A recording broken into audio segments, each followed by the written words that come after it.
So last लेक्चरमध्ये आपण UPS मधले सगळे कन्सेप्ट रिवाइज केले होते. तुम्हाला मी UPS एक पूर्ण ओव्हरव्ह्यू दिलं होतं स्टार्टिंग पासून. UPS काय basically object oriented programming language. UPS कशा पद्धतीने आपण राईट डाऊन करतो. UPS मेनली दोन कन्सेप्टवरतीच फक्त वर्क होतो आपलं, एक क्लास आणि ऑब्जेक्ट.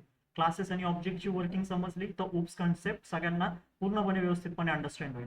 सो सगळ्यात पहिले आपण UPS मध्ये क्लास क्रिएट करतो आणि मग त्या क्लासच्या आतमध्ये आपण काय करतो, ॲट्रिब्यूट्स किंवा मेथड्सला डिफाईन करतो. ॲट्रिब्यूट्स आणि मेथड्स म्हणजे काय? ॲट्रिब्यूट्स म्हणजे व्हेरिएबल्स, जे व्हेरिएबल्स आपण नॉर्मली क्रिएट करायचो पायथनमध्ये, आणि फंक्शन्स जे डेफ कीवर्डचा यूज करून आपण जे फंक्शन्स क्रिएट करायचो त्यालाच आपण UPS मध्ये काय म्हणतोय, मेथड्स म्हणतोय. सो क्लासच्या आतमध्ये तुम्ही काय करताय, ॲट्रिब्यूट्स म्हणजेच व्हेरिएबल्स, आणि मेथड्स म्हणजे काय, फंक्शन्स त्यांना डिफाईन करताय. सो सगळ्यात पहिले तुम्ही क्लास कीवर्डचा यूज करून एक क्लास क्रिएट करताय, क्लास, आणि त्या क्लासला तुम्ही काय देताय, नाव देताय, कोलन लावताय, आणि त्याच्या आतमध्ये तुम्ही काय करताय, व्हेरिएबल्स किंवा मेथड जे आहे त्याला डिफाईन करताय.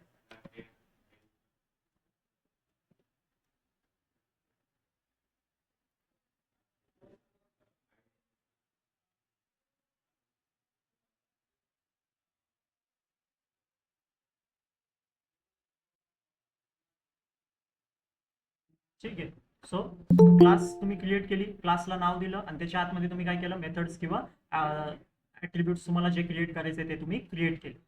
ठीक आहे. त्याच्यानंतर आपण बघितलं होतं init constructor. Init constructor basically कशासाठी यूज करायचं आहे. सपोज जर का तुम्ही व्हेरिएबल्स क्रिएट करताय आणि डायरेक्टली त्यांना व्हॅल्यूज असाइन करताय तर ते झाले नॉर्मल ॲट्रिब्यूट्स, तुम्ही काय केले, क्लासच्या आतमध्ये क्रिएट केले. बट सपोज जर का तुम्ही फक्त ॲट्रिब्यूट्स तुम्ही डिफाईन करताय आणि त्याचे जे व्हॅल्यूज आहे तुम्हाला युजर कडून कलेक्ट करून त्या व्हेरिएबल्समध्ये स्टोअर करायचं आहे क्लासच्या आतमध्ये. सो त्या केसमध्ये तुम्हाला इनिट कन्स्ट्रक्टरचा यूज करावा लागेल.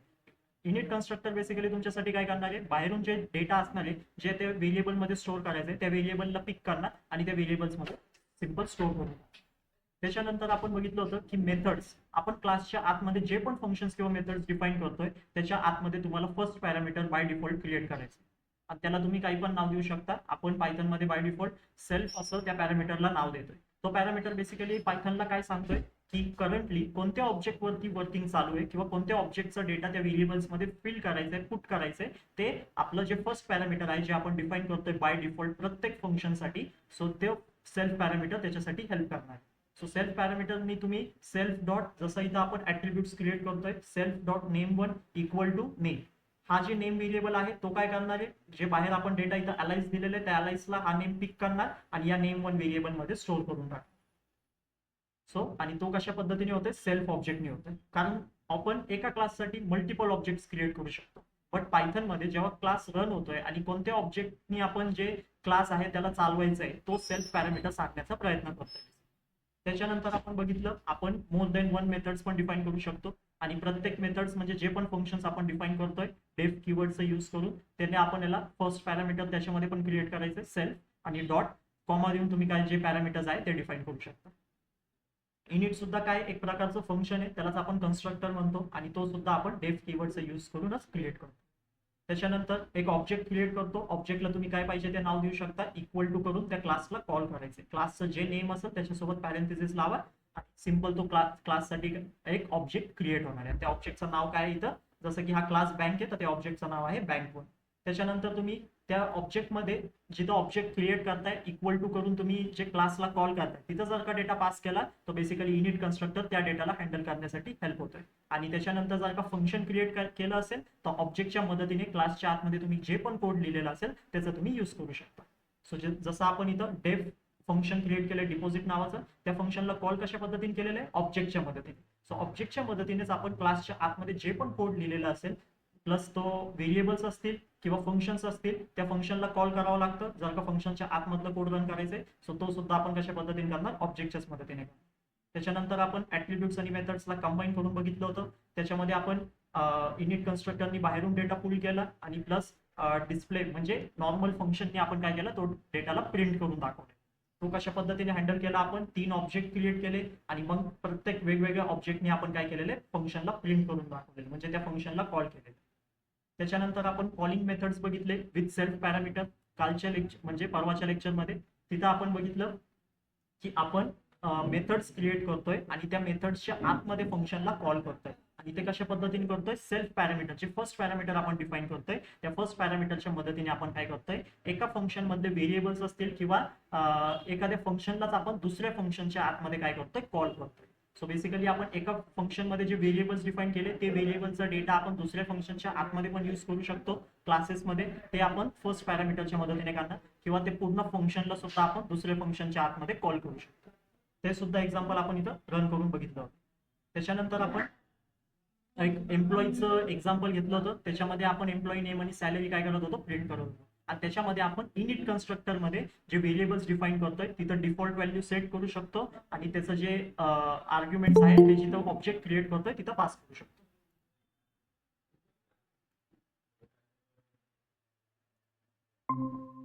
ठीक आहे. मग त्याच्यानंतर एक एसटीआर मेथड सुद्धा आपण चेक केली होती. एसटीआर मेथड बेसिकली काय होतं आपल्यासाठी, एसटीआर मेथड फक्त स्ट्रिंग व्हॅल्यूचं इनपुट घेणार. म्हणजे आपण एक एसटीआर फंक्शन डिफाईन करू शकतो आणि त्या एसटीआर फंक्शनच्या आतमध्ये आपण काय करू शकतो, एखादी स्ट्रिंग व्हॅल्यूला रिटर्न करू शकतो. कारण सपोज जर का मी ऑब्जेक्ट क्रिएट करतोय, एसटीआर मेथडचं बेसिकली यूज काय, सपोज जर का मी ऑब्जेक्ट क्रिएट केलं इथं E1 नावाचं, इक्वल टू मी माझ्या क्लासला कॉल केलेलं आहे आणि त्याच्यामध्ये त्याचं डेटा पास केलेलं आहे. आणि सपोज जर का मी प्रिंट E1 केलं म्हणजे डायरेक्ट ऑब्जेक्टला प्रिंट करायला घेतलं, सो त्या केसमध्ये मला आउटपुट कशा पद्धतीने शो करणार आहे पायथन मला फक्त एवढंच सांगणार आहे की या क्लास एम्प्लॉईसाठी सक्सेसफुली एक ऑब्जेक्ट क्रिएट झालेलं आहे. बट मला जे डेटा आहे तो शो नाही करणार. पण मला काय पाहिजे, काहीतरी एक मिनिंगफुल डेटा पाहिजे. म्हणजे पायथन जे मला आउटपुट देतोय तो नॉर्मली फक्त एवढं सांगतोय की असं असं क्लास एम्प्लॉईसाठी E1 ऑब्जेक्ट क्रिएट झालेला आहे सक्सेसफुली या लोकेशनवरती. पायथनचा काही तो एक मेमरी लोकेशन आयडी मला प्रोव्हाइड करतोय, झालं संपलं. पण जर का मला एखादं मिनिंगफुल आउटपुट पाहिजे असेल, म्हणजे मिनिंगफुल आउटपुट डिस्प्ले करायचं असेल, इन्स्टेड ऑफ प्रिंटिंग की असं मेमरी लोकेशन आयडी सक्सेसफुली एम्प्लॉईसाठी E1 ऑब्जेक्ट क्रिएट झालेलं आहे असं काय प्रिंट करून घेण्यापेक्षा मी काय प्रिंट करून घेतो, एक मिनिंगफुल सेंटेन्स प्रिंट करून घेतो. सो ते जर का मला करायचं असेल आणि ते कशा पद्धतीने मी करतोय, डायरेक्टली जे ऑब्जेक्ट मी क्रिएट केलेले त्या ऑब्जेक्टला मी काय करतोय, प्रिंट करतोय. सो जेव्हा मी तसं काही जर का स्टेटमेंट रन करत असेल आणि त्या केसमध्ये मिनिंगफुल इन्फॉर्मेशन पाहिजे असेल तर मी एसटीआर फंक्शनचा यूज करू शकतो. आणि एसटीआर फंक्शनचं एक अजून एक डेफिनेशन आहे की एसटीआर फंक्शन फक्त जे स्ट्रिंग आहे तोच रिटर्न करतो. तुम्ही एसटीआर फंक्शनच्या आतमध्ये प्रिंट स्टेटमेंटला पण रन नाही करू शकता. त्या केसमध्ये ते तुम्हाला नन असा आउटपुट शो करणार आहे. कारण प्रिंट स्टेटमेंट काय करतोय, बेसिकली एसटीआरला म्हणजे प्रिंट स्टेटमेंट काय होते, फॉलो होत नाहीये. एसटीआर फंक्शन त्या प्रिंट फंक्शनला फॉलो करत नाही. कारण आपल्याला काय करायचं, स्ट्रिंगला आउटपुट म्हणून डिस्प्ले करायचं. म्हणजे रिटर्न फंक्शन मध्ये आपण फक्त स्ट्रिंग व्हॅल्यूज काय करू शकतो, पास करू शकतो. आता इनहेरिटन्स कन्सेप्टला आपण काय करू, स्टार्ट करू. सो नेक्स्ट टॉपिक मी तुम्हाला एक ओव्हरव्ह्यू दिलं होतं इनहेरिटन्सचं. इनहेरिटन्स कन्सेप्ट बेसिकली काय, आता आपण काय शिकलो, क्लासेस हा कन्सेप्ट शिकलेले. क्लास कशी क्रिएट करायची आणि त्याच्यासाठी ऑब्जेक्ट कसं क्रिएट करायचं. आणि क्लासच्या आतमध्ये तुम्ही नंबर ऑफ व्हेरिएबल्स डिफाईन करू शकता आणि आपले जे मेथड्स आहे म्हणजे फंक्शन सुद्धा तुम्ही काय करू शकता, क्रिएट करू शकता. मग त्याची वर्किंग पण आपण बघितली, कशा पद्धतीने आपण व्हेरिएबल्स क्रिएट करतोय, इनिट कन्स्ट्रक्टरचा यूज काय, फर्स्ट पॅरामीटर कसं क्रिएट करतोय आणि भरपूर व्हेरिएशन्स आपण काय केले बघितले. आता आपण काय बघतोय, इनहेरिटन्स बघतोय. इनहेरिटन्सचा अर्थ काय, सपोज जर का मी एक क्लास क्रिएट केला आणि त्याच्या आतमध्ये मी काही ऍट्रिब्यूट्स आणि मेथड्स राईट डाऊन केले. आता अजून एक मी सपोज सेकंड क्लास क्रिएट करतोय आणि त्या सेकंड क्लासमध्ये मला काय करायचंय, वरचं जे क्लास आहे त्याचे सगळे प्रॉपर्टीज म्हणजे जे ऍट्रिब्यूट्स आणि मेथड्स मी क्रिएट केलेले ते सगळे ऍट्रिब्यूट्स आणि मेथड्सचा यूज मला त्या सेकंड क्लासमध्ये पण करता आला पाहिजे. आणि त्याच कन्सेप्टला आपण म्हणतो इनहेरिटन्स. म्हणजे की एक क्लासचे सगळे प्रॉपर्टीज आपण दुसऱ्या क्लासमध्ये इनहेरिट करतो. सो म्हणजे एक त्यालाच असं कन्सेप्टने समजू, पॅरेंट आणि चाइल्डच्या कन्सेप्टने समजू, की जे पॅरेंट आहे त्याचे जेवढे पण फीचर्स आहेत ते एका चाइल्डमध्ये पण असतात. सो त्याच पद्धतीने क्लास ए काय हा एक पॅरेंट क्लास आहे आणि क्लास बी काय असणार आहे, आपलं चाइल्ड क्लास असणार आहे. चाइल्ड क्लास काय करणार आहे, त्याचे जे पॅरेंट क्लासचे जेवढे पण प्रॉपर्टीज आहे, जेवढे पण फीचर्स आहे त्या सगळ्यांना तो काय करणार आहे, त्याच्यामध्ये इनहेरिट करणार. सो त्याचं एक्झाम्पल व्यवस्थितपणे समजू की इनहेरिटन्स कशा पद्धतीने वर्क करतोय. मेन क्लास कोणती आहे आणि आपली नॉर्मल क्लास म्हणजे मेन क्लास आणि एक आपली नॉर्मल क्लास काय असणार आहे. नॉर्मल क्लास मेन क्लासचे सगळे प्रॉपर्टीज कसे इनहेरिट करतो ते सुद्धा आपण चेक करू. सो सेम कन्सेप्ट आहे, जे आपण क्लास आणि ऑब्जेक्ट शिकलोय, क्लास कशी क्रिएट करायची, सेम त्याच पद्धतीने जाते. फक्त सिंटॅक्स कसं फॉलो होतोय ते चेक करा. तुमचं जे मेन क्लास असणार आहे त्याला ऍज ए आपण फंक्शन म्हणून पास करा. आपलं क्लासचं फंक्शन कसं आहे, म्हणजे क्लासचं सिंटॅक्स कसं आहे, आपण नॉर्मल क्लास कीवर्ड लिहितोय आणि क्लासला काय करतोय, एक नाव देतो. सपोज मी नाव देतो इथं पर्सन, ठीक आहे, आणि डायरेक्ट कोलन लावतोय आणि त्याच्या आतमध्ये मी काय करू शकतो, माझे ऍट्रिब्यूट्स किंवा जे मेथड्स आहेत ते डिफाईन करू शकतो. म्हणजे प्रॉपर्टीज इथं काय करू शकतो, त्या क्लाससाठी डिफाईन करू शकतो. तो आपण काय करू, व्हेरिएबल्स आणि एक फंक्शन क्रिएट करू नॉर्मल, आणि मग ऑब्जेक्ट क्रिएट करू आणि मग एक सेकंड क्लास पण क्रिएट. ठीक आहे. सो फर्स्ट क्लास क्लासला नाव दिलंय कोलन आणि त्याच्या आतमध्ये काय करतो आता आपण ऍट्रिब्यूट्सला डिफाईन करतो. सगळ्यात पहिले इनिट कन्स्ट्रक्टरला डिफाईन करू.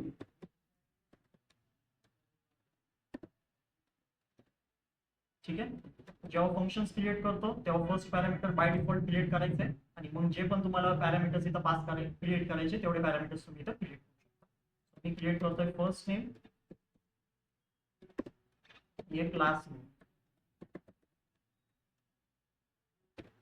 ठीक आहे. त्याच्यानंतर आपले मेन व्हेरिएबल्स डिफाईन करू ज्याच्यामध्ये आपण डेटाला काय करू स्टोअर करू. आता सेल्फ डॉट फर्स्ट नेम, त्याच्यामध्ये जे पॅरामीटर होतं ज्या पॅरामीटर मध्ये डेटा येणार आहे त्या पॅरामीटरला पास.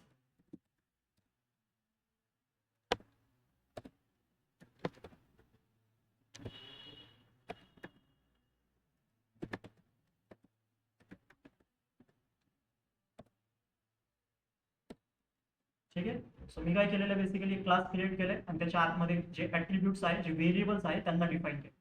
व्हेरिएबलचे जे व्हॅल्यूज आहेत ते मी कुठून घेणार आहे, जिथं मी ऑब्जेक्ट क्रिएट करणार आहे तिथं मी व्हेरिएबल्सचे जे व्हॅल्यूज आहेत ते पास करतो. माझे जे बेसिक व्हेरिएबल्स कोणते, फर्स्ट नेम आणि लास्ट. पाहिजे तर ह्यांना आपण काय करू वेगळं नाव देऊ. सपोज ते जे कॅपिटल आहे फर्स्ट इनिशियल लेटर त्यांना कॅपिटल मध्ये.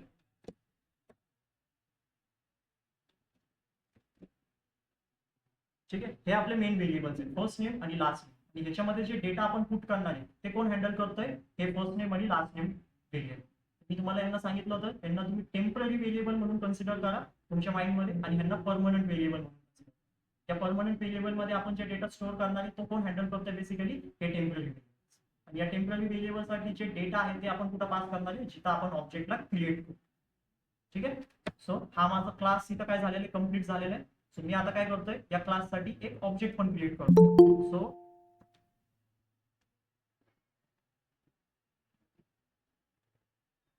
या क्लाससाठी जे ऑब्जेक्ट क्रिएट करणार त्याला नाव देतो p1 इक्वल टू मग क्लासचं जे नाव आहे ते. आणि आता हे जे टेम्पररी व्हेरिएबल्स होते फर्स्ट नेम लास्ट नेम त्यांच्यासाठी मी काय करतोय डेटा पास करतो. मला दोन डेटा द्यावे लागतील, एक फर्स्ट नेम आणि त्याचा लास्ट नेम. सगळ्यात पहिले नाव देऊ आपण जे इथं मला सजेशन्सला येत आहे तेच नाव मी इथं काय करतोय, दोन नेम मी इथं प्रोव्हाइड. सो दोन स्ट्रिंग व्हॅल्यू मी इथं पास केले. आणि आता जर का तुम्हाला ऍक्सेस पाहिजे असेल त्या व्हेरिएबल्सचं तर तुम्ही कशा पद्धतीने घेणार आहे, प्रिंट फंक्शन. प्रिंटच्या आतमध्ये सगळ्यात पहिले ऑब्जेक्टचं नाव डॉट तुमचं जे व्हेरिएबलचं नाव आहे मेन व्हेरिएबलचं नाव त्याला तुम्ही राईट डाऊन करणार.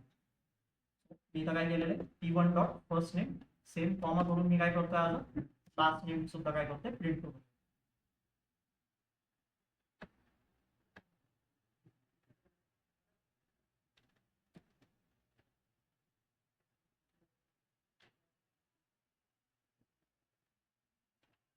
ठीक आहे. सो तुम्ही चेक करा फर्स्ट आणि लास्ट नेम म्हणून ते सक्सेसफुली प्रिंट झालं. ठीक. आता क्लासच्या आतमध्ये अजून आपण काय करू, आता आपण ऍट्रिब्यूट्स क्रिएट केले म्हणजे व्हेरिएबल्स डिफाईन. आता आपण फंक्शनला डिफाईन करू. फंक्शन कशा पद्धतीने डिफाईन करणार आहे आपण काय करतोय आता प्रिंट. हे जे आपण इथं केलं होतं ते आपण काय करू डेफच्या आतमध्येच क्रिएट करू. त्याला आपण नाव देऊ फुल नेम. जेव्हा फंक्शन क्रिएट करतो तेव्हा बाय डिफॉल्ट फर्स्ट पॅरामीटर तुम्हाला क्रिएट करायचं. ते क्रिएट केलं त्याच्या आतमध्ये आपण काय करतोय डायरेक्टली प्रिंट स्टेटमेंटला रन करतोय. ते प्रिंट मध्ये आपण काय करू शकतो काही अशा पद्धतीने व्हॅल्यूजला पास करू शकतो. आता आपण काय केलेलं आहे या फंक्शनच्या आतमध्ये या व्हेरिएबल्सचं जे डेटा आहे त्याला प्रिंट केलेलं आणि त्या व्हेरिएबलचा ऍक्सेस कशा पद्धतीने घेतलेला आहे सेल्फ डॉट. सो जे फर्स्ट पॅरामीटर आपण क्रिएट केलं होतं त्याच्या मदतीने आपण काय करतोय इथं जे वरती व्हेरिएबल्स डिफाईन केले होते त्या व्हेरिएबलचं जे डेटा आहे त्याला प्रिंट करून घेतो. ठीक आहे. आणि आता आपण खाली काय चेंजेस करणार आहे, जे प्रिंट फंक्शन आपण इथं डिफाईन केलं होतं print p1 dot first name त्याला आपण काय करू सिंपल कट करू कारण त्याची गरज नाहीये. आपण आता काय करू ऑब्जेक्टच्या मदतीने त्या फंक्शनला कॉल करू जे फुल नेम नावाचं आपण इथं फंक्शन क्रिएट केलं. आता जेव्हा मी रन करू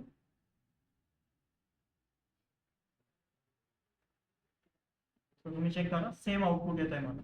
फक्त मी आता काय केलेलं आहे जिथं मी खाली प्रिंट करत होतो ते मी क्लासच्या आतमध्येच प्रिंट करून घेतोय. ते कशा पद्धतीने केलेलं आहे डेफ फंक्शन एक मेथड क्रिएट केली फुल नेम आणि त्याच्या आतमध्ये मी काय करतोय प्रिंट फंक्शनला रन करतो. फक्त ते व्हेरिएबलचा ऍक्सेस कशा पद्धतीने घेतलं सेल्फ. कारण हा जे फर्स्ट पॅरामीटर आहे त्याच्या मदतीने मी वरचे जे व्हेरिएबल्स डिफाईन केलेले त्याला कुठं पण यूज करू शकतो त्या क्लासच्या आत. हा झालाय माझं नॉर्मल क्लास क्रिएट. ठीक आहे, म्हणजे ह्याला मी काय म्हणू शकतो, पॅरेंट क्लास म्हणू शकतो. आता ह्या पॅरेंट क्लासचे जे प्रॉपर्टीज आहेत ते मला कुठे इनहेरिट करायचे, दुसऱ्या क्लासमध्ये म्हणजे सेकंड क्लासमध्ये. हे जेवढे पण प्रॉपर्टीज मी तर डिफाईन केलेले ते फर्स्ट नेम लास्ट नेम किंवा हा फंक्शन मी तर डिफाईन केलेले आहे, त्या फंक्शनचा यूज मी कुठं करणार आहे, त्या सेकंड क्लासमध्ये यूज करणार. तर तो कशा पद्धतीने मी करणार आहे, अजून एक क्लास क्रिएट करणार आहे. ठीक आहे, क्लास मी तर क्रिएट केलेले आहे. सो ह्याला मी नाव दिलं होतं पर्सन आणि ह्याला मी नाव देऊ शकतोय सब पर्सन.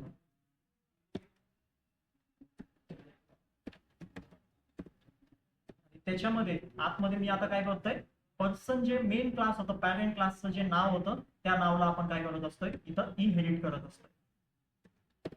हा सक्सेसफुली काय झालेला आहे, आता माझं सेकंड क्लास क्रिएट झालाय. फक्त सेकंड क्लास क्रिएट नाही झालेला आहे, हा जे क्लास आहे हा माझा झालेला आहे बेसिकली चाइल्ड क्लास, जे पॅरेंट क्लासच्या सगळ्या प्रॉपर्टीजला आता काय करू शकतो, इथं इनहेरिट करू शकतो. बेसिकली मी काय करणार, आता एक क्लास मी तर क्रिएट केलेले, त्याच्या आतमध्ये मी काय करतोय, सिंपल पास स्टेटमेंटचा यूज करतो. पास कीवर्ड आपण मागं स्टडी केलेले कंडिशनल स्टेटमेंटच्या टाइममध्ये. सपोज जर का मी पास कीवर्ड जिथं पण यूज करणार त्या केसमध्ये मी जर का काही पण कोड राईट डाऊन नाही केलं तरी चालेल. आपण जसं कंडिशनल स्टेटमेंट डिफाईन करायचो, लूप स्टेटमेंट डिफाईन करायचो, त्याच्या आतमध्ये जर का मी पास कीवर्ड लिहिलं तर त्या टाइमला तो सिंपल काय होणार आहे, काही पण कोड म्हणजे जर का टाईप नाही केलं तरी सुद्धा पायथन काय करणार आहे, सिंपल त्याला इग्नोर करणार. आता मी काय करणार आहे, या क्लाससाठी सुद्धा काय करणार आहे, एक ऑब्जेक्ट क्रिएट करणार. नीट लक्ष द्या, S1 इक्वल टू त्या ऑब्जेक्टला मी नाव देतोय, क्लासचं नाव मी इथं टाईप करणार आहे सब पर्सन. आणि त्याच्या आतमध्ये मी आता काय करतोय, दोन व्हॅल्यूज प्रोव्हाइड करतोय. आता मी काय करतोय, या S1 ऑब्जेक्टच्या मदतीने या पॅरेंट क्लास म्हणजे जे क्लास पर्सन होती त्याच्या आतमध्ये जे फंक्शन डिफाईन केलं होतं त्या फंक्शनला कॉल करण्याचा मी इथं काय करणार आहे, प्रयत्न. जेव्हा मी प्रोग्राम रन करतोय तर तुम्ही चेक करा, दोन वेगवेगळे आउटपुट आले. फर्स्ट आउटपुट कशामुळे आलं, हे जे P1 क्लास मध्ये मी जॉन आणि डो हे व्हॅल्यूज पास करत होतो आणि त्यांनी मी काय करत होतो, फुल नेमला कॉल करत होतो त्या ऑब्जेक्टच्या मध्ये. पण मी काय केलं, इथं सेकंड ऑब्जेक्ट क्रिएट केलं पण त्याच्या आतमध्ये मी पर्सनला कॉल केलेलं आहे का, नाही, मी सब पर्सनच्या क्लासला कॉल केलं. सब पर्सनच्या क्लासला जेव्हा मी कॉल केलं त्याच्या आतमध्ये पण मी दोनच व्हॅल्यूज पास केले, दोन स्ट्रीम व्हॅल्यूज मी काय केलेले पास केले. आणि सेम मी काय करतोय, त्या ऑब्जेक्टच्या मदतीने आता काय करतोय, या फंक्शनला कॉल. सो बरोबर, जेव्हा जेन आणि स्मिथ कुठं हँडल झाले, या युनिट कन्स्ट्रक्टरनीच हँडल का केले, कारण या क्लासला मी काय केलेलं आहे, आता चाइल्ड क्लासमध्ये टाकून दिलेलं. चाइल्ड क्लास ही कशा पद्धतीने झाली, कारण या क्लासच्या सब पर्सनला ब्रॅकेट करून मी काय केलेलं आहे, पर्सनला टाकलेलं. या क्लासला मी इथं काय केलेलं, इनहेरिट केलं. सो इनहेरिट कशा पद्धतीने होतं ते चेक करा, त्याचं सिंटॅक्स काय. नॉर्मल क्लास डिफाईन करा क्लास कीवर्डनी, त्या क्लासला एक नाव द्या, ज्या क्लासच्या प्रॉपर्टीज तुम्हाला ऍज इट इज या क्लासमध्ये पण यूज करायचे असतील, सिंपल त्याला ब्रॅकेट करून त्या क्लासचं नाव इथं पास. सो बरोबर, सब पर्सन मध्ये काय झालेले, या पर्सन क्लासचे सगळे प्रॉपर्टीज काय झालेले, इनहेरिट झाले. जेव्हा मी या क्लाससाठी ऑब्जेक्ट क्रिएट करतोय, सो त्या ऑब्जेक्टच्या मदतीने मी या सगळ्या प्रॉपर्टीजला ऍक्सेस देऊ शकतो.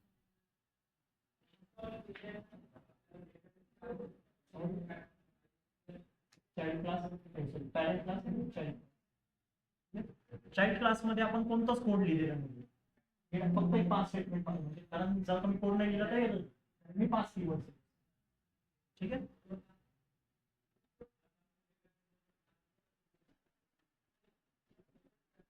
त्याची वर्किंग समजा, पूर्ण कोडची वर्किंग समजा. सेकंड क्लास फर्स्ट क्लासचे कशी प्रॉपर्टीजला इनहेरिट.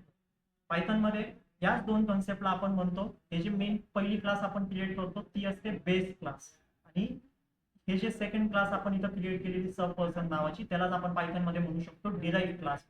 कारण ही जी क्लास आहे ही डिराइव्ह होती बेस क्लास, कारण बेस क्लासचे जेवढे पण फंक्शन्स किंवा प्रॉपर्टीज आहे ते सगळे काय करतोय, ही सब पर्सन पण यूज करतो.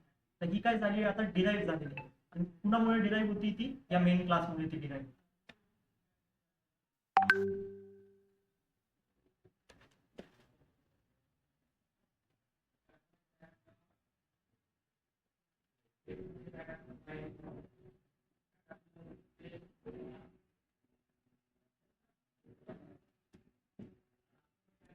ठीक आहे,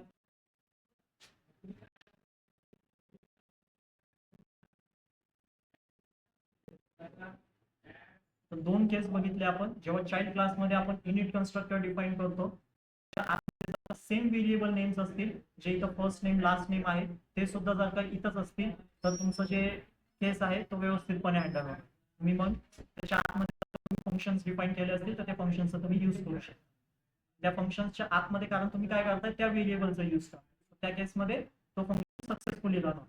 बट जर का तुम्ही इनिट कन्स्ट्रक्टर इथं डिफाईन केलेलं आहे तर आणि दुसरे व्हेरिएबल्स डिफाईन केले तर तुम्ही पॅरेंट क्लासचे फंक्शन्स यूज नाही करू शकता, कारण त्याच्यामध्ये तुम्ही पॅरेंट क्लासचे जे व्हेरिएबल्स आहेत त्याला डिफाईन.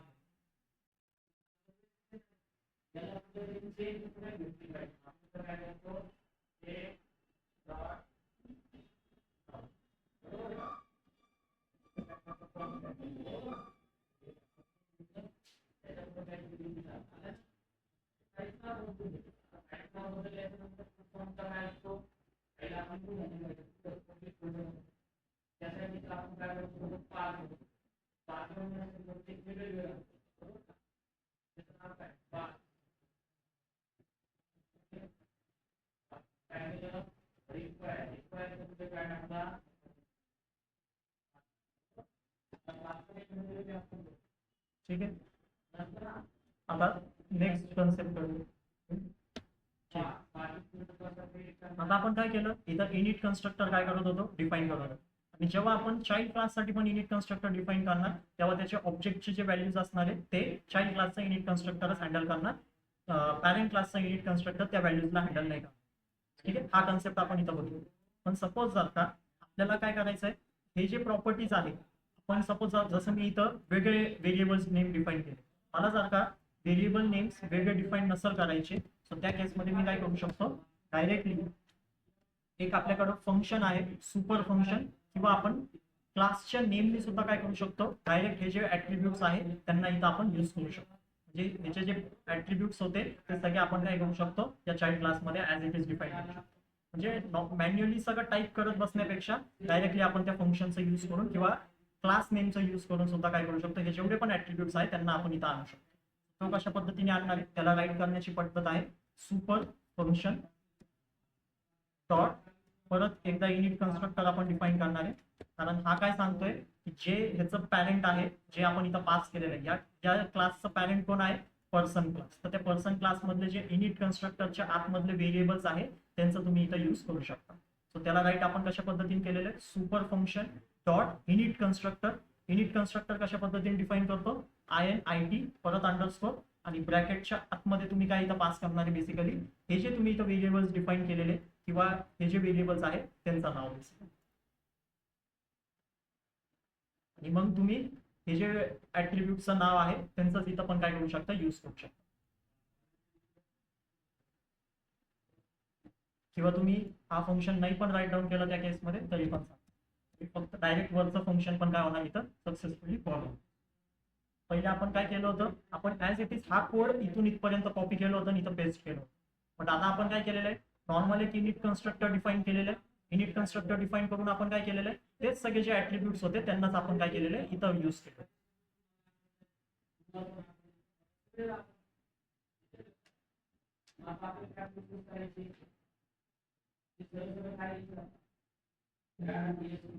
कारण आपण काय केलं, या युनिट कन्स्ट्रक्टरनी काय केलं, या क्लासच्या ऑब्जेक्टचे जे व्हॅल्यूज होते त्यांना सगळ्यात पहिले हँडल केलं, फर्स्ट नेम आणि लास्ट नेम मध्ये स्टोअर केलं. तेच फर्स्ट नेम आणि लास्ट नेम आपण कुठं डिफाईन केलं, इथं डिफाईन. म्हणजे आपण काय सांगतोय, या युनिट कन्स्ट्रक्टरने जे व्हॅल्यूज हँडल केलेले ते सगळे जे व्हॅल्यूज आहेत त्या या युनिट कन्स्ट्रक्टर मध्ये पास करून फर्स्ट नेम आणि लास्ट नेम मध्ये पास करून by using super function. Super function basically कुणाच्या युनिट कन्स्ट्रक्टर मध्ये पास करणार, जो त्या चाइल्डचा पॅरेंट असेल. या चाइल्डचा पॅरेंट कोण आहे, पर्सन. सो त्या पर्सनच्या युनिट कन्स्ट्रक्टर मध्ये काय होईल, हे जे व्हॅल्यूज आहेत ते डायरेक्टली पास होतील. मग डायरेक्टली ह्या व्हेरिएबल्स मध्ये ते काय होणार, स्टोअर होणार. कोड रन करतोय आपण, जेव्हा कोड रन करतोय तो तुम्ही चेक करा, बरोबर जेन आणि स्मिथ आले. आणि जेन आणि स्मिथ कुणामुळे प्रिंट झाले, पॅरेंट क्लासच्या या फंक्शनमुळे प्रिंट झाले. कारण या फंक्शनला आपण कॉल करतोय या चाइल्ड क्लासच्या ऑब्जेक्टच्या मध्ये. पण आता मी इथलं जे फंक्शन मी मॅन्युअली डिफाईन केलं होतं डेव फुल नेम म्हणून, तो फंक्शन मी चाइल्ड क्लास मधून काढून टाक. सेम तुम्ही जर का सुपर फंक्शनचा यूज नसेल करणार तुम्ही इथं डायरेक्ट काय करू शकता, सुपर फंक्शनला काढून जे पॅरेंट क्लासचं नेम आहे, क्लासचं नेम आहे त्याला इथं डिफाईन करू शकता, म्हणजे पर्सन. तर अशा पद्धतीने पण तुम्ही काय करू शकता, इथं राईट डाऊन करू शकता. रन करतोय आय थिंक नाही. जेव्हा आपण पर्सनचं यूज करणार आहे क्लास नेम, तर तुम्हाला या युनिट कन्स्ट्रक्टर मध्ये पण काय करावं लागेल, फर्स्ट पॅरामीटर डिफाईन करावं लागेल. त्यांनी काय केलेलं आहे, मला एरर थ्रो केलेलं आहे, एक आर्ग्युमेंट मिसिंग आहे. म्हणजे त्यांनी काय कन्सिडर केलं, फर्स्ट नेमला फर्स्ट पॅरामीटर म्हणून कन्सिडर केलं, लास्ट नेमला त्याला काय वाटलं एकच पॅरामीटर. तर म्हणून आपल्याला काय करावं लागेल, इथं सेल्फ पण डिफाईन करावं. त्या केसमध्ये कोड रन होतं. सो जेव्हा तुम्ही सुपर फंक्शन यूज करणार आहे, तुम्ही जर का त्या केसमध्ये फर्स्ट पॅरामीटर डिफाईन नाही केलं तरी पण चालेल, डायरेक्टली जे पॅरामीटर्स आहेत ते डिफाईन करू, फर्स्ट नेम लास्ट. जर का तुम्ही डायरेक्ट क्लास नेमचा यूज करून त्याचे सगळे ऍट्रिब्यूट्स आहेत जे तिथे इनहेरिट करत असेल, इनिट कन्स्ट्रक्टर पण डिफाईन करत असेल, तर त्या केसमध्ये तुम्हाला सेल्फ पॅरामीटर तिथं पण डिफाईन.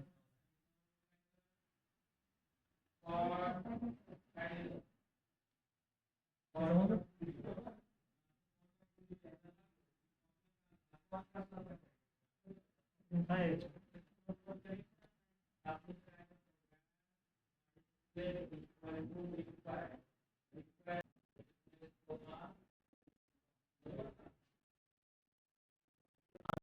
या कन्सेप्ट मध्ये अजून पॉईंट म्हणजे आपल्याकडं, की आपण इथं दोन क्लास डिफाईन केले, क्लास पर्सन आणि क्लास सब पर्सन. म्हणजे ही काय झाली आपली पॅरेंट क्लास आणि ही काय झाली आपली चाइल्ड क्लास.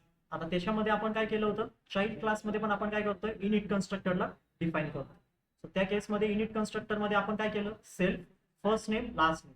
जे पॅरेंट क्लास मधलं जे इनिट कन्स्ट्रक्टर होतं,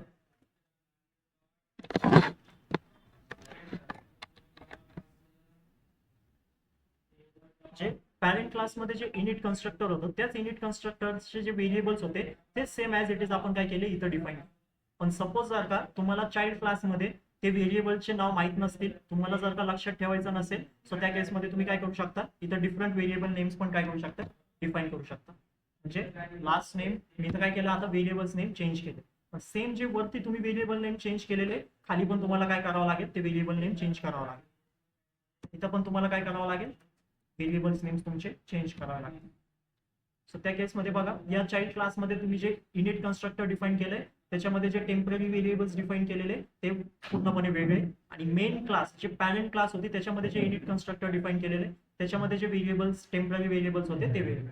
पण तरी सुद्धा काय होणार आहे, हे जे याच्यामध्ये जे व्हेरिएबल्स हँडल करणार आहे, त्या टेम्पररी व्हेरिएबल कोणता डेटा हँडल करणार, जेन आणि स्मिथला. So first name one last name one मध्ये कोणता डेटा स्टोअर झालं, जेन, आणि लास्ट नेम वन मध्ये स्टोअर झालं स्मिथ, राईट. आणि त्याच्या आतमध्ये आपण काय करतोय, पर्सन डॉट इनिट कन्स्ट्रक्टर, म्हणजे पर्सन मेन क्लासचं जे आपलं जे मेन क्लास आहे, म्हणजे पर्सन पॅरेंट क्लास आहे, त्याच्या आतमधलं जे इनिट कन्स्ट्रक्टर आहे आपण त्याला कॉल करतो, आणि त्या इनिट कन्स्ट्रक्टर मध्ये आपण काय करतोय, हा डेटाला सिंपल काय करतोय, पास करतो. आणि मग तो डेटा कोण हँडल करतोय, हा फर्स्ट नेम व्हेरिएबल आणि लास्ट नेम व्हेरिएबल. त्या केसमध्ये पण जेव्हा मी प्रोग्राम रन करणार, सो तुम्हाला सेम आउटपुट येणार.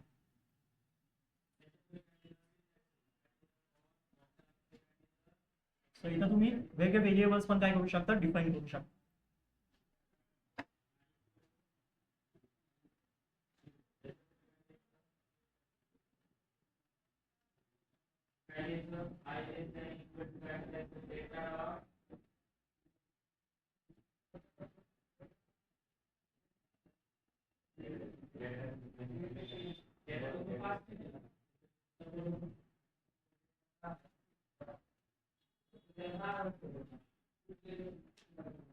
ठीक आहे. प्लस आता आपण काय केलं, या मेथडने आपण काय केलं, पॅरेंटचे जे ऍट्रिब्यूट्स होते त्यांचा आपण इथं यूज केले. ठीक आहे, राईट. आपण आपले स्वतःचे पण ऍट्रिब्यूट्स म्हणजे व्हेरिएबल्स चाइल्ड क्लाससाठी क्रिएट करू शकतो. असं नाहीये की जे पॅरेंट क्लासमध्ये जे व्हेरिएबल्स आपण क्रिएट केलेले तेच व्हेरिएबल्स आपण फक्त चाइल्ड क्लासमध्ये यूज करू शकतो. आपल्याला पाहिजे तर आपण नवीन ऍट्रिब्यूट्स पण इथं काय करू शकतो, डिफाईन करू शकतो. ते डिफाईन करण्याची मेथड काय, नॉर्मल जे जसे आपण ऍट्रिब्यूट्सला डिफाईन करतो म्हणजे व्हेरिएबल्स क्रिएट करतो. सेल्फ डॉट, सपोज मला काय इथं एज हे करायचं, स्टोअर करायचं, इथं काय करतोय 18 म्हणून काय करतोय, पास करतोय. त्या केसमध्ये मी काय केलेलं आहे, आता एक ऍट्रिब्यूट केलेलं आहे चाइल्ड साठी, फक्त तो ऍट्रिब्यूटला काय केलेलं आहे, क्रिएट केलेलं आहे एज इक्वल टू 8. जेव्हा मी इथं प्रिंट s1 डॉट एज करतोय तर त्या केसमध्ये तुम्ही बघा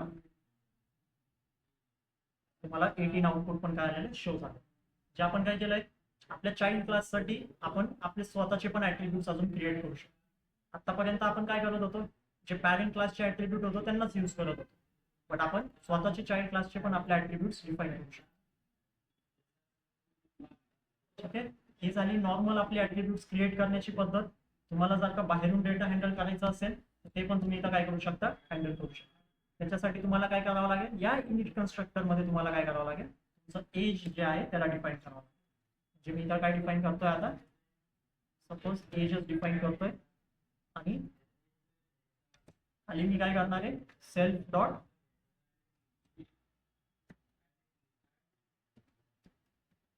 त्याला ठेवतो capital age equal to age. So data कुठं पास करणार, मी इथं पास करतो. मी इथं 25 पास करतोय. खाली कोणतं व्हेरिएबलला प्रिंट करणार, मी या व्हेरिएबलला. या व्हेरिएबलचा डेटा कुठं आलं, या एज व्हेरिएबल. असे टेम्पररी व्हेरिएबल आपण इथं क्रिएट केलं होतं इनिट कन्स्ट्रक्टर मध्ये, त्या व्हेरिएबलनी हा 25 डेटा काय केला, हँडल केला. जेव्हा प्रोग्राम रन करतोय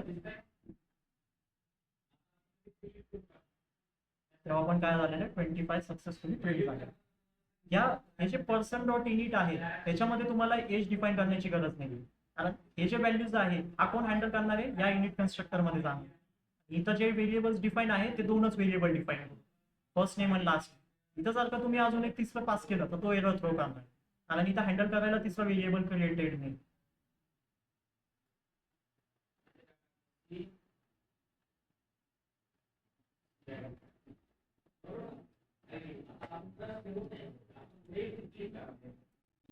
नेक्स्ट कन्सेप्ट स्टार्ट करू आता आपण, जे आहे पॉलिमॉर्फिझम. ठीक आहे, सो पॉलिमॉर्फिझमचा आता अर्थ काय. आता आपण नॉर्मली क्लासेस ऑब्जेक्टचं कन्सेप्ट स्टडी केलं, इनहेरिटन्स पण आपण काय केलं आतापर्यंत स्टडी केलं. जसे एका क्लासचे प्रॉपर्टीज आपण दुसऱ्या क्लासमध्ये इनहेरिट करत. आता आपण काय बघणार आहे, पॉलिमॉर्फिझम बघणार आहे. पॉलिमॉर्फिझम मध्ये बेसिकली काय होतं, ठीक आहे, पॉलिमॉर्फिझम म्हणजे काय, आपण नंबर ऑफ क्लासेस क्रिएट करणार. सेम जसे वरती आपण क्लासेस क्रिएट केले ना, 3 क्लासेस क्रिएट केले, फक्त जे 3 क्लासेस आपण क्रिएट केले ना ते आपण इनहेरिट करत गेलो होतो प्रत्येक एका क्लासमध्ये. म्हणजे फर्स्ट पॅरेंट क्लास क्रिएट केली, मेन क्लास, मग सेकंड क्लास क्रिएट केली आणि त्याच्यामध्ये त्या पॅरेंट क्लासला पास केलं. म्हणजे त्या क्लासमध्ये आपण सगळे पॅरेंट क्लासचे प्रॉपर्टीज इनहेरिट केले. मग एक तिसऱ्या प्रकारची क्लास क्रिएट केली, त्याच्यामध्ये आपण त्याचं जे पॅरेंट आहे त्याला पास केलं. ठीक आहे, सो असे आपण चाइल्ड जे इनहेरिटन्सचे क्लासेस होते त्याला क्रिएट करत गेलो. पण पॉलिमॉर्फिझम मध्ये पण आपण काय करणार आहे, असे नंबर ऑफ क्लासेस क्रिएट करणार आहे, नॉर्मल क्लासेस क्रिएट करणार आहे. पण आतमध्ये जे आपण मेथड्स यूज करणार आहे ना, जे फंक्शन्स आपण यूज करणार आहे ते सेम नेमनी क्रिएट करणार आहे. म्हणजे क्लासेस वेगवेगळे असतील, त्या क्लासेसला नाव पण वेगवेगळे असणार आहे, पण त्याच्या आतमध्ये जे फंक्शन्स आपण डिफाईन करू बाय युझिंग डेफ कीवर्ड नॉर्मली, तर ते जे डेफ कीवर्ड आपण क्रिएट करणार आहे, फंक्शन क्रिएट करणार, त्या फंक्शनला सपोज मी काहीतरी नाव दिलं तर तो जे फंक्शन असणार आहे ना तो सेम फंक्शन असणार आहे प्रत्येक क्लास. म्हणजे मला काय सांगायचंय, त्याच्यामध्ये अजून एक कन्सेप्ट आपल्याला लक्षात येतो. सपोज जर का मी नॉर्मली फंक्शन क्रिएट केल्या विदाउट एनी क्लास, म्हणजे कोणत्या क्लासच्या आतमध्ये मी फंक्शनला डिफाईन नाही करत. मी सपोज इथं डेफ ऍड नावाचं फंक्शन क्रिएट करतोय, त्याच्या आतमध्ये मी काय करतोय, 2 व्हेरिएबल्सला पास करतो, ए कॉमा बी, आणि रिटर्न ए प्लस बी काय झालं पाहिजे, डन झाला पाहिजे. आता मी काय करतोय, परत एकदा डेफ फंक्शन क्रिएट करतोय आणि ऍड नावाचाच क्रिएट करतोय. नीट लक्ष द्या, परत त्याच्या आतमध्ये मी काय करणार आहे, ए कॉमा बी करणार आणि हे करून रिटर्न मी काय करणार आहे यावेळेस, आता रिटर्न वर होईल का नाही, मी काय करतोय ए मायनस बी करण्याचा आता प्रयत्न. परत एक फंक्शन क्रिएट करतोय, सेम नेमनीच क्रिएट करणार आहे, त्याच्यामध्ये पण मी काय टाकतोय ए कॉमा बी आणि रिटर्न करण्याचा प्रयत्न करतोय. आता मी करतोय ए मल्टिप्लिकेशन. आता मी काय करणार, माझ्या फंक्शनला कॉल करतो, जे ऍड फंक्शनला बेसिकली मी काय करतोय, कॉल करतो. 2 नंबर्स इथं काय करतोय, पास करतोय 10,5. आता मला सांगा काय रन होणार, म्हणजे कोणतं फंक्शन कॉल होणार. इथं फंक्शनला एकदाच कॉल करणार आहे, ऍड 10,5. तर आपण आपण बघू काय प्रिंट होतं आपल्यासाठी.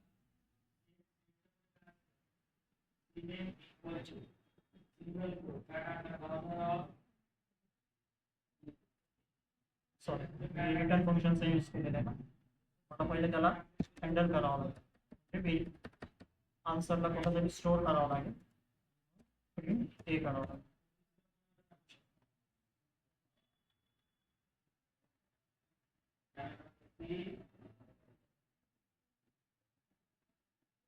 आता तुम्ही चेक करा, मला आन्सर आलेलं आहे 50, म्हणजे 50 माझ्या आउटपुट स्क्रीनवरती प्रिंट झाले. मी फंक्शन तर क्रिएट केले 3, डेफ ऍड ए कॉमा बी रिटर्न ए प्लस बी, म्हणजे काय, 2 नंबरचं ऍडिशन करून द्या किंवा दोन नंबर मग मायनस करून द्या आणि मग मल्टिप्लिकेशन. पण शेवटचं जे फंक्शन होतं तो माझं बेसिकली कॉल झाले. पायथन कसं इंटरप्रिटर, जे पायथन असतो तो इंटरप्रिटर वरती वर्क करतो, म्हणजे जे आपलं कोड आहे तो लाईन बाय लाईन रन होतो. सगळ्यात पहिलं पायथन आलं 141 लाईन वरती, त्यांनी काय चेक केलं, डेफ ऍड ए कॉमा बी, एक फंक्शन क्रिएट झालेलं आहे त्याच्या आतमध्ये रिटर्न ए प्लस बी. मग तो चेक करतोय सेकंड फंक्शन क्रिएट झालेलं आहे ऍड नावाचं, ए कॉमा बी 2 व्हेरिएबल तिथं पण पास आहे आणि रिटर्न काय झालेलं आहे ए मायनस. सो त्यांनी काय केलेलं आहे, ओव्हरराईड करत गेलेलं आहे. त्यांनी ओव्हरराईड केलं प्रत्येक फंक्शन. ऍड फंक्शन आहे, ए फंक्शन मध्ये 2 पॅरामीटर्स आहे, तर जे रिटर्न स्टेटमेंट होतं त्यांनी ते काय केलं, प्रत्येक टाइम ओव्हरराईड केलं. म्हणून जेव्हा मी ऍड फंक्शनला कॉल केलं 10,50 पास केलं व्हॅल्यूज, तर पायथननी काय केलं, नॉर्मली जे शेवटचं फंक्शन होतं ए मल्टिप्लिकेशन बी, त्याला त्यांनी काय केलं, रिप्लेस केलेलं आहे ऍड फंक्शन मध्ये. आणि ऍड फंक्शन मध्ये त्याच्या मेमरीमध्ये एकच डेटा स्टोअर केलेलं आहे की जेव्हा ऍड फंक्शन कॉल होईल तेव्हा मला फक्त ए मल्टिप्लिकेशन बी द्यायचं आहे. सगळ्यात पहिले जेव्हा त्याच्या मेमरीमध्ये ऍड फंक्शन क्रिएट झालं तेव्हा त्यांनी स्टोअर केलं ए प्लस बी. त्याच्यानंतर इंटरप्रिटर आला या लाईन वरती, त्यांनी स्टोअर केलं ए मायनस बी. आणि शेवटी तो आला इंटरप्रिटर या लाईन वरती, तिथं त्यांनी स्टोअर केलं ए मल्टिप्लिकेशन बी. सो त्या केसमध्ये म्हणून जेव्हा ऍड फंक्शन कॉल झालं तेव्हा 10,5 काय झालं, सिंपल मल्टिप्लाय झालं आणि 50 आन्सर असं. बट पॉलिमॉर्फिझम कन्सेप्ट काय सांगतो, जेव्हा तुम्ही फंक्शन, तुम्ही नंबर ऑफ क्लासेस क्रिएट करताय आणि प्रत्येक क्लासमध्ये तुम्ही काय करताय, सेम फंक्शन डिफाईन करताय, सेम नेमनी तुम्ही काय करताय, तुमची मेथड डिफाईन करताय. सो त्या केसमध्ये तुमचं जे क्लास आहे ते जसं जसं तुमचं ऑब्जेक्ट क्लासला कॉल करत जाणार आहे तसं तसं तुमचं जे फंक्शन आहे तो रन होतं. म्हणजे एकच मेथड राहील, एकच फंक्शन नेम राहील, बट जे आउटपुट आहे ते डिफरंट डिफरंट आहे. सो असं जे तुमचं रिटर्न ऍड फंक्शनचं जे कमांड आहे, पहिले रिटर्न ए प्लस बी होतं, त्यांनी रिप्लेस झालं ए मायनस बी नी, मग रिप्लेस झालं ए मल्टिप्लिकेशन बी नी पायथन मध्ये. पण क्लासमध्ये ते कोणतं रिप्लेस नाही होत. तुम्ही हे सेम तिन्ही वेगवेगळ्या क्लासमध्ये स्टोअर करा आणि जसं जसं तुम्ही क्लासला कॉल करणार, म्हणजे ऑब्जेक्टच्या मदतीने कॉल करणार ऍड फंक्शनला, तसं तसं तुमचं जे आउटपुट आहे तो शो. तर तोच पॉलिमॉर्फिझमचा अर्थ आहे की तुमच्या कोडमध्ये क्लासेसच्या आतमध्ये तुम्ही नंबर ऑफ क्लासेस डिफाईन करा आणि त्या क्लासमध्ये तुम्ही सेम फंक्शन यूज करा, सेम फंक्शन नेम द्या, म्हणजे सेम मेथड नेम द्या. सो ते आपण आता रन करू. मी इथं काय करतोय, सगळ्यात पहिले क्लास ऍड नावाचं क्लास काय करतोय, इथं क्रिएट करतोय. ठीक आहे, क्लास ऍड, इथं मी काय करणार आहे, फंक्शन डेफ ऍड नावाचं, त्याच्या आतमध्ये मी काय करतोय, सेल्फ पॅरामीटर तर आपल्याला by default first parameter create करायचं आहे. मग मी पास करतोय ए कॉमा बी, सेम जे कोड आपण तिथं लिहिलं सेम ते क्लासच्या आता आतमध्ये लिहितं. रिटर्न तर आपण काय करणार आहे, रिटर्न ए प्लस. ठीक आहे,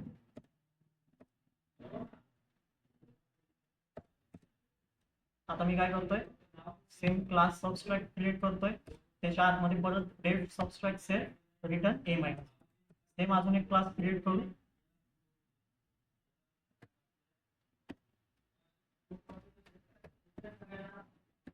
मल्टिप्लायचं क्रिएट केलेलं आहे.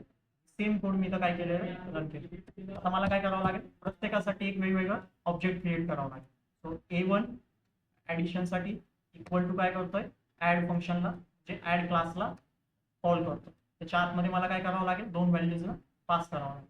इथं करतो 10 कॉमा, सेम व्हॅल्यूज आपण काय करू, पास करू. आता काय करू, S1 नावाचा क्लास क्रिएट करू इक्वल टू सबस्ट्रॅक्ट 10 कॉमा, एक M1 नावाचा क्रिएट करू मल्टिप्लाय 10 कॉमा.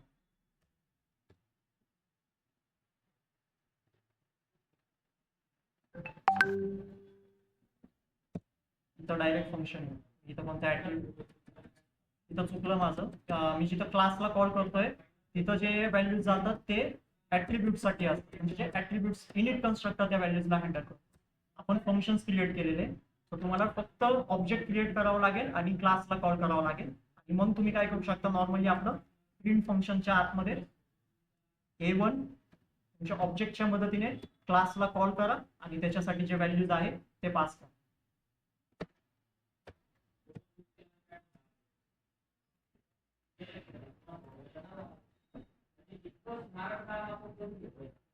तुम्ही चेक करा 15 आउटपुट आहे. आता सेम तुम्ही सगळ्या ऍड फंक्शनला कॉल करा. आता S1 ला कॉल करा, S1 डॉट सबट्रॅक्ट 10,5 प्रिंट करा मल्टिप्लायर. त्या केसमध्ये काय आउटपुट येतं,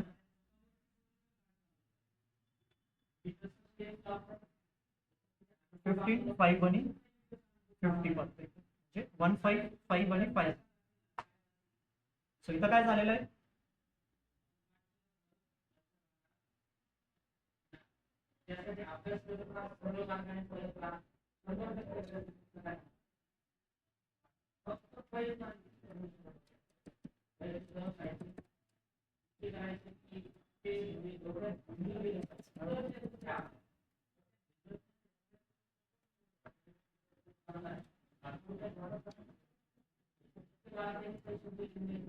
इथं बघा जे फंक्शनचं नाव होतं ते सुद्धा सेम करून द्या, कारण पॉलिमॉर्फिझमचं जे कन्सेप्ट आपण इम्प्लिमेंट करतोय ते सेम फंक्शन नेम साठी आपण काय करतोय, इम्प्लिमेंट करतोय.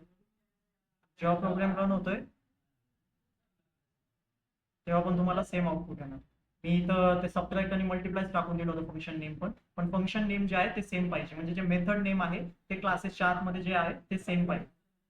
सो पॉलिमॉर्फिझमचा कन्सेप्टच आहे की तुम्ही मल्टिपल क्लासेस क्रिएट करा आणि त्या क्लासच्या आतमध्ये सेम फंक्शन काय करा, क्रिएट करा, सेम फंक्शन नेमनी काय करा, क्रिएट करा. सो मी तर काय केलेलं आहे, डेफ ऍड आणि डेफ ऍडच केले. आपण नॉर्मली फंक्शन क्रिएट करून बघितले होते ऍडिशनचे, जिथे काय चालते, रिटर्न स्टेटमेंट जे होते ते अपडेट होत गेले. पहिले ऍडिशन, सबट्रॅक्शन आणि मल्टिप्लिकेशनचं काय चालतं, ओव्हरराईड होत गेलं. पण इथं जेव्हा मी ऍड फंक्शन सेम क्रिएट करतो, प्रत्येक क्लासमध्ये सेम फंक्शन नेम, पण त्या केसमध्ये आउटपुट जे आहे ते वेगवेगळं आहे. सो पॉलिमॉर्फिझम मध्ये जे सेम फंक्शन नेम आहे ते वेगवेगळ्या पद्धतीने हँडल होणार. ते कशा पद्धतीने होणार, तुम्ही जे ऑब्जेक्ट क्रिएट केलेले त्याच्या मेथड. तेच जर का मी नॉर्मली क्रिएट केलं,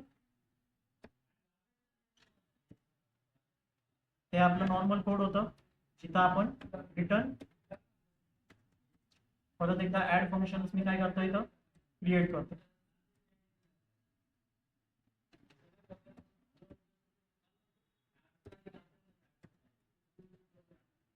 फक्त जे ऑपरेशन्स आहेत ते आपण थोडे वेगळे परफॉर्म करू, जेणेकरून एक फक्त अंडरस्टँडिंग होईल की जे कन्सेप्ट आहे तो कशा पद्धतीने ओव्हरराईड.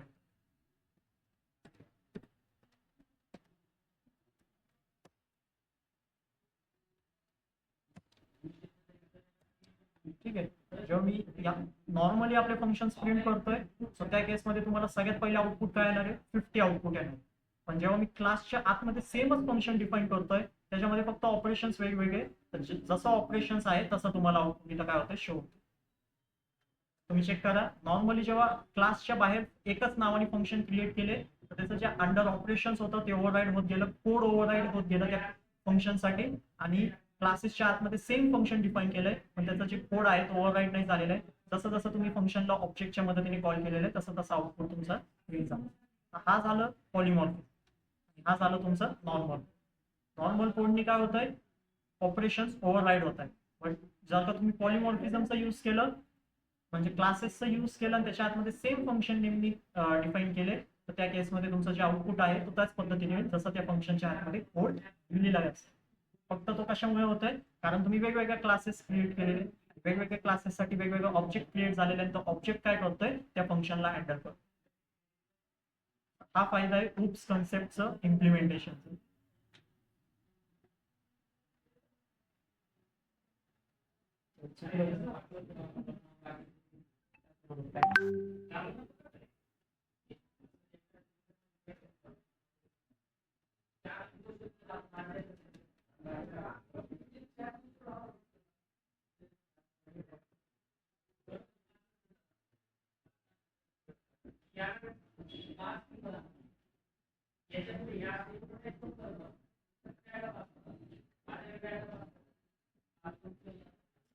सो हा कन्सेप्ट अंडरस्टँड करा.